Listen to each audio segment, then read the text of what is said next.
Greetings and genuflections aplenty from the House of Visible, hovering in the saucer pod above the Rainbow Bridge. The time of resonance is upon us, and the time of dissonance is upon some. Some are awakening, some are still dreaming, and some are still asleep.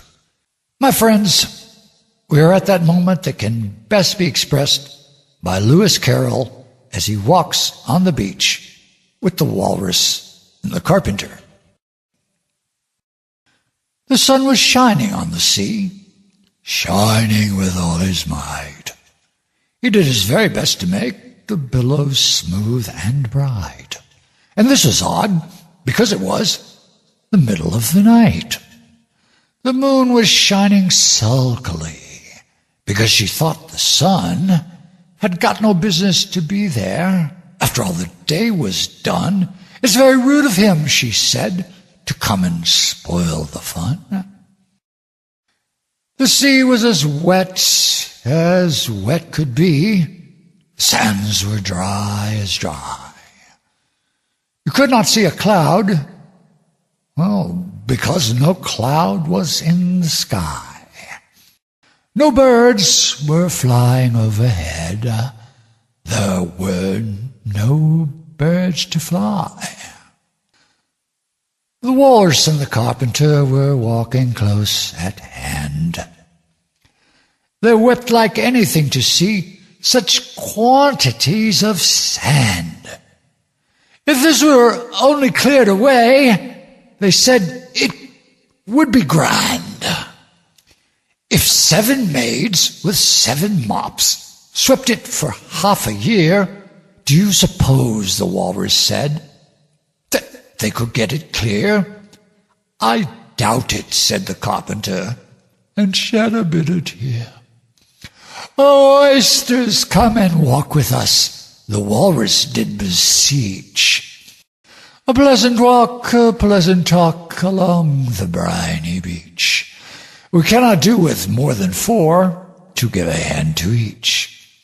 The eldest oyster looked at him, but never a word he said. The eldest oyster winked his eye and shook his heavy head, meaning to say he did not choose to leave the oyster bed. But 4 young oysters hurried up, all eager for the treat. Their coats were brushed, their faces washed, their shoes were clean and neat. And this was odd, because, you know, they hadn't any feet. 4 other oysters followed them, and yet another 4. And thick and fast they came at last, and more and more and more, all hopping through the frothy waves and scrambling to the shore. The Walrus and the Carpenter walked on a mile or so, and then they rested on a rock conveniently low, and all the little oysters stood and waited in a row. The time has come, the Walrus said, to talk of many things, of shoes and ships and sealing wax, of cabbages and kings, and why the sea is boiling hot and whether pigs have wings. But wait a bit, the oysters cried, because before we have our chat, for some of us are out of breath, and all of us are fat. No hurry, said the Carpenter. They thanked him much for that. A loaf of bread, the Walrus said, is what we chiefly need. Pepper and vinegar, besides, are very good indeed. Now, if you're ready, oysters dear, we can begin to feed. But not on us, the oysters cried, turning a little blue. After such a kindness, that would be a dismal thing to do. The night is fine, the Walrus said. Do you admire the view? It was so nice of you to come, and you are very nice. The Carpenter said nothing, but cut us another slice. I wish you were not quite so deaf. I've had to ask you twice. It seems a shame, the Walrus said, to play them such a trick. After we brought them out so far and made them trot so quick, the Carpenter said nothing, but the butter's spread too thick.